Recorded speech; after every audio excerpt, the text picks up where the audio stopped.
कर्जमुक्तीसाठी सरकारने जी समिती काल नेमली त्यातून काही अर्थबोध होत नाही। काल सरकारने नेमलेल्या समितीवर बच्चू कडू यांनी जोरदार टीका केली आहे। कर्जमाफीसाठी समितीने कामाला सुरुवात केली आहे, तर बच्चू कडू यांना सुद्धा समितीमध्ये घेऊ पालकमंत्री चंद्रशेखर बावनकुळे यांनीही यावर प्रतिक्रिया दिली।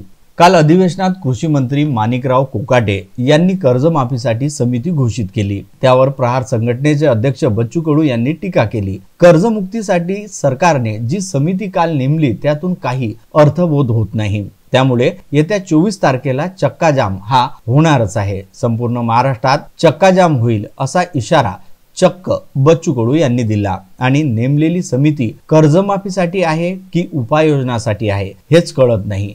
हे सर्व उत्तर थातूर मातूर आहे। त्यामुळे जोपर्यंत कर्जमाफी संदर्भात ठोस भूमिका घेतली जात नाही, कर्जमाफीची तारीख सांगितली जात नाही, तोपर्यंत आमचे आंदोलन सुरूच राहणार असा इशारा बच्चू कडू यांनी सरकारला दिला। आणि त्याच्यामुळे 24 तारखेचा चक्काजाम होणार आणि पूर्ण महाराष्ट्रभर होईल। त्याच्यातून निश्चित समितीमध्ये सध्या कोण आहे, नेमकं कर्जमाफीसाठी आहे का उपाययोजनासाठी आहे हेच कळत नाही आणि सगळं थातूर मातूर उत्तर आहे। त्याच्यामुळं 24चा चक्काजाम महाराष्ट्रभर होणार। जिथपर्यंत कर्जमाफीची ठोस भूमिका घेतल्या जात नाही, तारीख सांगितल्या जात नाही, तोपर्यंत आमचं आंदोलन ठाम राहणार आहे। आणि दिव्यांगांचं जे मानधन वाढवलं त्याबद्दल सरकारचा आभार, परंतु तेही फार कमी वाढवलेलं आहे। इतर राज्यामध्ये 3 ते 5 हजाराच्या तुलनेमध्ये आपण फक्त 2,500 आहोत। महाराष्ट्र हा प्रगत राज्य असताना सुद्धा ज्याला 2 पाय नाही डोळे नाही अशांसाठी मला वाटते आपण आवरता हात घेऊ नये। फडणवीस साहेबांचा एकाकडे आभार मानत असताना त्याला अधिक आपल्याला समोर लढा द्यावा लागेल, केंद्रातलं मानधन वाढवून घ्यावं लागेल आणि यासाठी आम्ही लढत राहू जिथपर्यंत आमचे मेंढपाळापासून तर मच्छीमार आणि शेतमजूर आणि शेतकरी हा विषय सुटणार नाही, तोपर्यंत आंदोलन चालू राहील।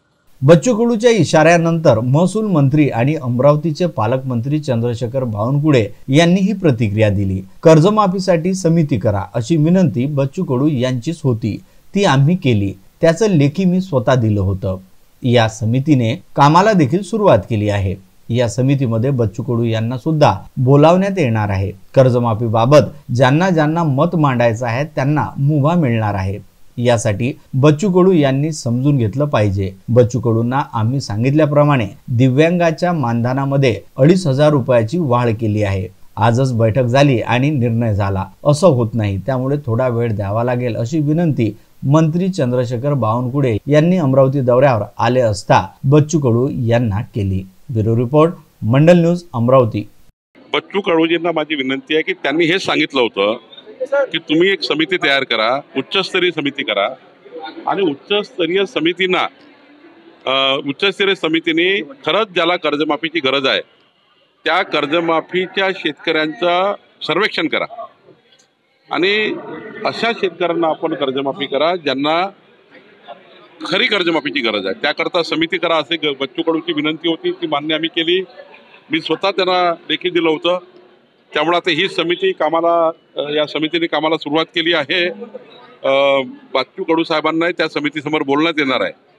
म्हणजे महाराष्ट्रातल्या ज्यांना ज्यांना असं वाटतं की शेतकऱ्यांच्या कर्जमाफीबद्दल आपलं काही मत मांडायचं आहे त्या समितीसमोर ते बच्चू कडू जे असतील, अजून कोणी राज्यातले नेते असतील, सर्वांनाच त्या ठिकाणी हिअरिंग मिळणार आहे। त्यामुळं कर्जमाफी हा विषय काही आजच्या दिवस एकत्रित करा की आजच कर्जमाफी झाली असं नाही घोषणा करू शकत, पण ही समिती मात्र एकाच विचाराने तयार केली आहे की आवश्यक असलेल्या ज्यांना गरज आहे त्या व्यक्तीलाच कर्जमाफी झाली पाहिजे। त्यामुळे बच्चू कडूजींनी समजून घेतलं पाहिजे।